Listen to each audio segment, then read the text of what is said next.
As 2023 ends, I was asked to make a few predictions and what to prepare for in 2024. Now, I'm neither a psychic or fortune teller, so I've decided to give you 5 things to keep an eye on. Supply chain shortages. Just-in-time supply chain will fail.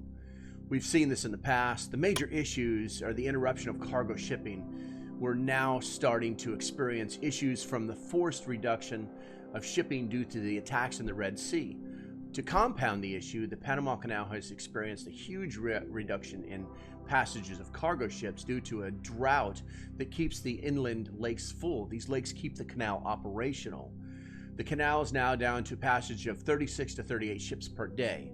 This is a huge reduction, and we should be paying attention to the issue. Now, how do we prepare for this? Continue prepping by stocking water, food, and security. Then when you're at the level where you feel comfortable, maybe 1 month, 3 months, 6 months worth of preps, start focusing on other preps like communications, cooking, etc. If you've not started prepping for this eventuality, start now. Don't start panic buying and going into debt like there's no tomorrow. There will be a tomorrow. Start working on the essentials using my 6-can method, and before the end of the month, you'll have what I call a good start. Power grid down. Some power companies are now sending emails to customers to ask that they reduce your power consumption, please, sometimes with little notice. Some power companies are now linked directly to your smart home via the Nest systems and turning your thermostats down without you even knowing about it.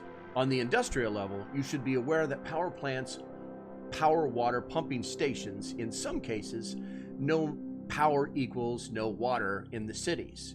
You should also be aware that no power also means that sewage pumps and treatment solution centers would cease to operate. And how can we prepare for this?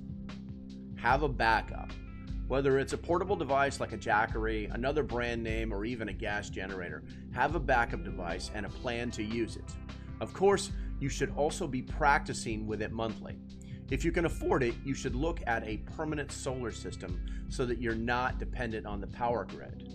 Whether you go off-grid completely or just share power with your power company, having a permanent solution is better than having no solution. Figure out your needs, come up with a plan, and then put that plan into effect before the power goes out. Communications go down. Today, we depend on our cell phones entirely too much. It's very common to see people holding their phones high in the air in an attempt to get signal when the power goes out, which is really stupid if you think about it. Generally, cell phone towers will have 24 hours of fuel in its backup generator, and more remote sites that are harder to get to can have up to 48 hours of fuel to burn when the power's out. But it's important to know that the cell phone network providers have no legal responsibility to put backup generators on cell towers, and it's done on a case-by-case only. Now, how do we prepare for this? The best bet is to have handheld radios. Learn to use them and practice using them. I'm a fan of the UV5R, but there are many others out there that'll do the job just as well, if not better. If you do plan to use the radios on a non-emergency situation, you may want to look into getting a ham license. I have a GMRS license, and I think that that's all I need right now. As usual, research the pertinent frequencies for your area, then write up a comm plan and practice it as much as possible. Medical shortages. A simple infection, if unaddressed, can kill. Sepsis is a life-threatening medical emergency. To avoid sepsis, make sure to get treatment for any infection immediately. If you delay treatment, a simple infection could lead to a deadly condition. Having medicines on hand is crucial in a survival situation. If you aren't aware, the U.S. is in the middle of a medication shortage. Lawmakers have warned that shortages could mean life or death for millions of patients. Some familiar names among the dozens and dozens of medications on the U.S. Food and Drug Administration list of those currently in shortage, including forms of epinephrine, erythromycin, ointment, albuterol, lidocaine, oxytocin, potassium chloride, and among others. The absence of generic and cheap drugs like antibiotics literally can be the difference between life and death. The majority of the nearly 200 ongoing shortages don't involve new or novel drugs, but rather generics that have been on the market for decades. Generics make up 9 of every 10 prescriptions filled in the United States, so shortages have a big impact in a country's health. And how do we prepare for this? Having your necessary medications on hand before the drug shortages affect you is the only sure way to be ready. Medication shortages are nothing new, but bringing the pharmaceutical supply chain to the U.S. is a long-term dream of the U.S., and it hopes to influence that as soon as possible. Until then, you must work hard to obtain the easiest solution you can to get the life-saving medications you will need. Be prepared today, and don't forget to address your current daily medication needs. Economic crash. Forbes is predicting that the 2024 slowdown will probably not be a recession, but we cannot ignore the BRICS nations' plan to move away from the dollar.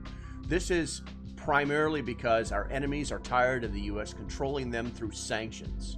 If the world moves away from the U.S. dollar and towards the BRICS system, the U.S. dollar will crash, lose purchasing power that could lead to hyperinflation. U.S. dollar demise appears to be imminent as Iran and Russia suddenly abandon the U.S. dollar, causing the value to drop. The U.S. dollar is set to end 2023 with its first yearly loss since 2020, thanks to the Federal Reserve's dovish pivot, triggering predictions of a surprise Biden bailout. Iran and Russia have signed a deal to trade in their local currencies instead of U.S. dollars, with one economist saying the demise is really on us now. And how do we prepare for this? Most tell you to invest in physical gold and silver as a strategic move when preparing for the worst case scenario of a collapsing dollar.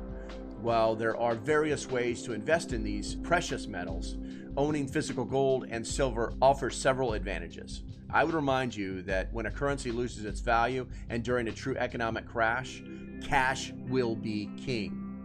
So when the ATM machines stop working and when the local Walmart won't take your debit card, having some cash on hand will make your life much easier at the beginning of a crash. With the world seemingly on fire and burning in every direction, it becomes more evident than ever that it's necessary to be a prepper. To prepare for one or more things to happen in 2024 and to understand that no matter what happens, that you and your family will be ready and protected. Happy New Year. See you in 2024. And as usual, stay safe, have a great day, and I'll see you when I see you. Bye-bye.